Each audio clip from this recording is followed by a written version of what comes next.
Dad, the handkerchief is poisoned and touch it. Maya's voice sliced through the cathedral like a siren, and for a second, you could hear 400 guests collectively suck in their breath and twist around in their seats, gowns and suits whispering against marble pews. Up at the altar, Elliot Granger's hand froze halfway to his tuxedo pocket, with a white silk handkerchief sat folded, a symbol of tradition now suddenly trembling with threat. He blinked, slowly turning to the trembling girl in the back row, his only daughter, fist clenched so tight her knuckles went pale, her whole body shaking. But her voice carried again, this time louder, cracking but sure. "Please, Dad, don't touch it. It's poisoned. I saw Hershey put something on it."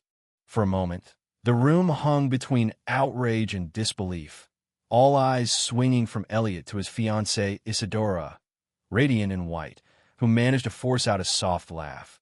But you could feel it, the chill in the sound. Elliot tried to keep control, speaking gently, as if calming a frightened child, but Maya stood her ground. "You don't understand," she cried. "I saw her dip your handkerchief in something last night. It smelled like chemicals. It burned her skin." Clara, Elliot's older sister, leapt to her feet, hissing at security to get that child out. Isadora wrapped a manicured hand around Elliot's arm, voice syrupy with concern, but the room was already shifting, suspicion rippling through the air. Maya didn't back down. She pulled a flash drive from her little purse, holding it high like an offering. "Watch this, please," she pleaded. "It's from the car camera. Marcus helped me copy it." The bride's fingers tightened on her bouquet, her perfect mask starting to slip just enough for anyone really looking to see. "That's absurd," Isadora said, voice stretched thin, but Maya, with that clarity kids sometimes have, shot back, "Then prove it." She walked slowly down the aisle, patent shoes tapping like a metronome, and handed her dad a pair of gloves, the kind he used for rare books, saying, "Pick it up with these, then wipe her face. If it's safe, she won't mind." The church went silent except for the hum of tension, and suddenly it was no longer a wedding, it was a trial. Elliot, usually in command, found himself lost, his empire, his reputation, his control, all tied up in a piece of silk and a little girl's voice. He turned to the priest, quietly asking for a moment, then crouched to Maya's level, his face unreadable. "Did Marcus help you?" She nodded. "Is he here?" Maybe he was supposed to be. The hesitation in her voice set off another wave of whispers. That was when an usher burst in. "Mr. Granger, there's been an accident. Marcus Cole, the driver, his brakes cut. He's in the ER at St. Vincent's." Maya gasped. Isadora said nothing. Elliot made a decision, then told the guest to stay seated, led Maya out, her hand small and cold in his. For once, she didn't resist.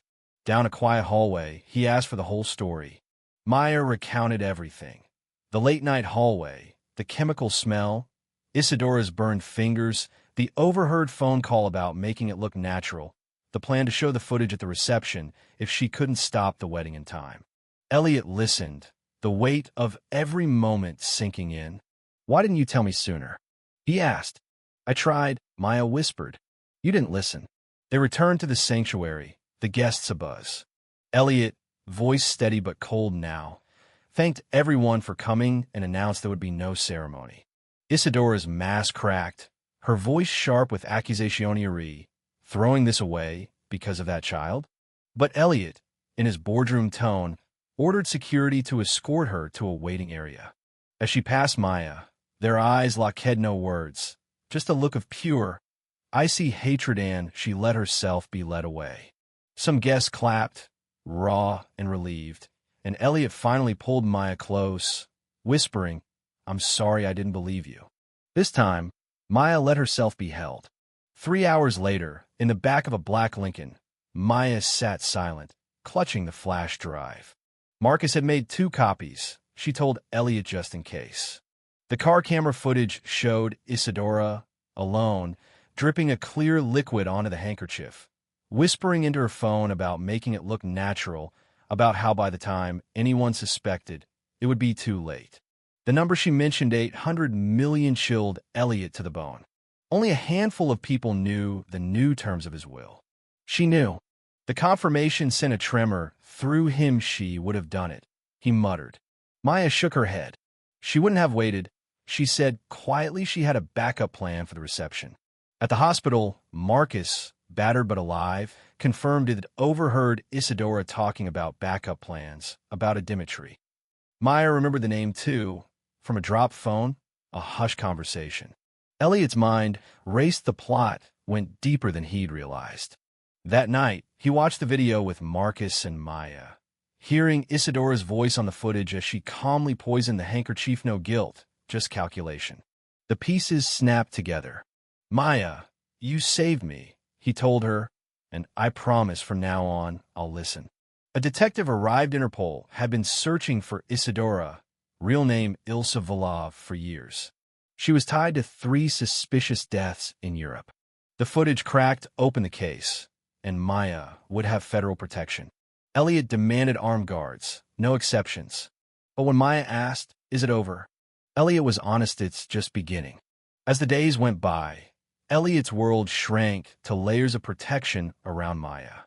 A package arrived addressed to Hera, a harmless photo inside. But on the back, a message. Do you really know what she kept from you? The past pressed in. Elliot reached out to old contacts, hunting for answers about Ilsa and her ties to intelligence networks. The next morning, Agent Fields brought more. The name Dmitry Vasilov, linked to criminal laundering, recently spotted outside Maya's school. Elliot pulled her from classes, beefed up security. That night, in the garden, Elliot gave Maya a GPS tracker. Pinned in a small gesture, but it meant everything. But the danger pressed closer. Ilsa, ankle monitor blinking, made a call. Plan B, she whispered.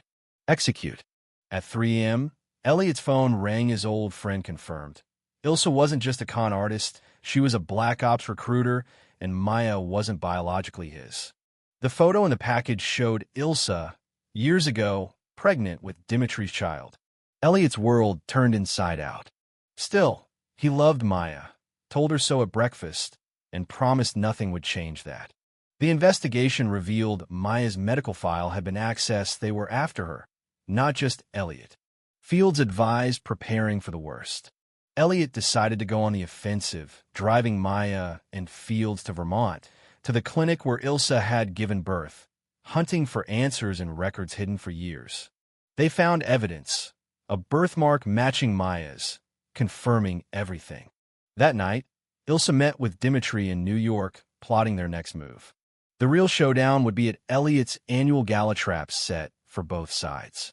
At the gala, Elliot was all nerves and calculation, the ballroom a hive of power and danger. When security notified him Ilsa had entered, he confronted her in the garden. Her tone, "I see you can't keep her," she said, and for the first time, Elliot saw through all her layers. But Ilsa was never alone. She triggered a new neuroagent in the ballroom, paralyzing guests, erasing memories, erasing evidence of crimes Elliot had uncovered. As chaos erupted, Elliot realized Maya's safety was still in jeopardy. When he rushed her safe house, she was gone, kidnapped by Ilsa's men. In a remote Vermont research facility, Maya was told she was the key to a program built around her immunity, the product of years of illicit gene research. Ilsa planned to harvest what made her special. But just as the lab prepared to take Maya's blood, Elliot and federal agents stormed in, freeing her, arresting Ilsa, and securing the evidence needed to shatter a global conspiracy. Afterward, by a crackling fire, Maya asked Elliot, "Will they come again?" He promised they would never be alone. As evidence went public, Elliot's confession, Maya's courage, and the truth about the experiments, the country reeled. But Maya became a symbol, her story broadcast far and wide. Even as Ilsa issued threats from abroad, Maya and Elliot pressed forward, helping authorities intercept a shipment of stolen research, destroying the samples that had reduced children to commodities. The world listened at last. Maya testified before Congress, calling for protections for children, and became a leader in bioethics, determined to ensure no child would ever be silenced again. As Ilsa faced justice, Maya moved forward, carrying her mother's legacy and Elliot's unwavering belief in her. On graduation day, Maya stood before her class and said, "Sometimes justice is a little black girl in a blue dress who refuses to sit down." And this time, justice roared like thunder, not for revenge, but so no secret would ever stay buried again. Now, I have to ask you, if you were in that church, if you heard a child cry out like that, would you have listened or would you have looked away? What does justice look like to you? Revenge, truth, or the courage to believe someone who risks everything to speak up? Share your thoughts below, and let's keep this conversation alive, because real justice, is the story we choose to tell together.